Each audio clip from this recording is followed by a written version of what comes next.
suite. Mais d'abord, Philippe Val est avec nous sur Europe 1. Bonjour Philippe.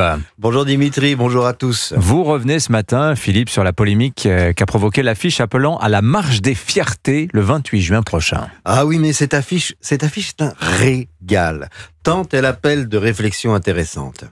L'ambitieux graphiste, en représentant une femme voilée heureuse, un pins de Gaza sur une dame supposée lesbienne et un vilain fasciste blanc que l'on vient de tuer, a voulu exprimer une idée compliquée.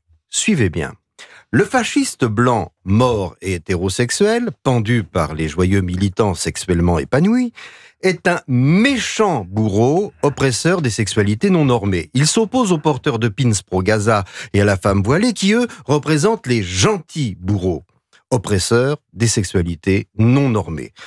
Jusqu'à plus ample informé, c'est plutôt dans les pays musulmans que les transgenres, les gays, les lesbiennes et les queers en général sont torturés, assassinés, violés et jetés du haut des toits, comme on l'a vu en Irak. Alors on est là au cœur de l'ineptie de l'intersectionnalité, cette solidarité entre les victimes de discrimination cumulative.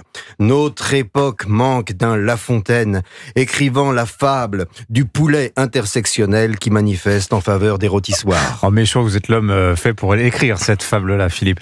Mais revenons à l'affiche de la marche des fiertés. Alors d'abord, le mot fierté est troublant. Il suggère qu'il y aurait des sexualités admirables.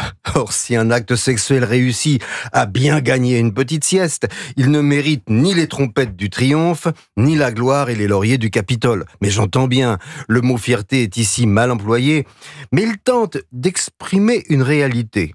Encore aujourd'hui, dans beaucoup de milieux, il est difficile d'assumer que l'on n'est pas hétérosexuel. Il y a des raisons d'être fier quand on surmonte courageusement cette douleur. Et le problème sera résolu quand on ne parlera plus de fierté, mais de banalité. Or, l'affiche a le projet inverse. Qu'est-ce que vous voulez dire par là ? Que les personnes représentées qui aspirent à la banalité de leur sexualité sont au contraire entraînées dans un militantisme tapageur qui les marginalise. Au problème de l'acceptation de la sexualité par la société s'ajoute le problème d'un militantisme affiché en faveur d'une extrême gauche antisioniste, favorable au voile des femmes musulmanes et préconisant la pendaison des opposants politiques. Or, si désormais la société est prête à accepter l'homosexualité, je pense qu'en revanche, tout le fatras LFiste de l'affiche lui sort par les yeux et elle a bien raison. En prétendant sortir les sexualités non hétérosexuelles des ghettos, cette affiche les y enferme à double tour et pour un bon bout de temps. Il y a là effectivement quelque chose de choquant. Oui, de choquant, de mensonger et de révoltant. Car le cadavre pendu auquel on a tatoué une croix celtique couché au milieu des joyeux queers, c'est la représentation de la société européenne, coupable de tous les maux, évidemment. Et c'est peut-être le moment de mettre les choses au point.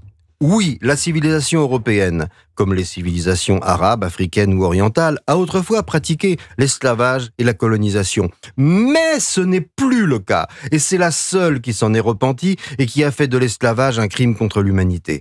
Oui, la civilisation européenne, comme les civilisations arabes, africaines ou orientales, ont maintenu les femmes dans un statut d'infériorité criminelle. Mais c'est la seule qui s'en est repentie et qui a voté des lois qui établissent l'égalité entre les femmes et les hommes. Oui, la société européenne, comme les civilisations africaines, arabes ou orientales, a maltraité les homosexuels. Mais c'est la seule qui a voté des lois interdisant et punissant la discrimination des homosexuels. Alors il faut se poser la question haut et fort. Quand cessera ce charlatanisme sociologique qui défend l'oppression venue d'ailleurs avec la même force qu'il déteste notre société de liberté et qui rend notre culture coupable de la barbarie des cultures voisines? Signature Europe 1, Philippe Val. Merci beaucoup Philippe. À lundi prochain.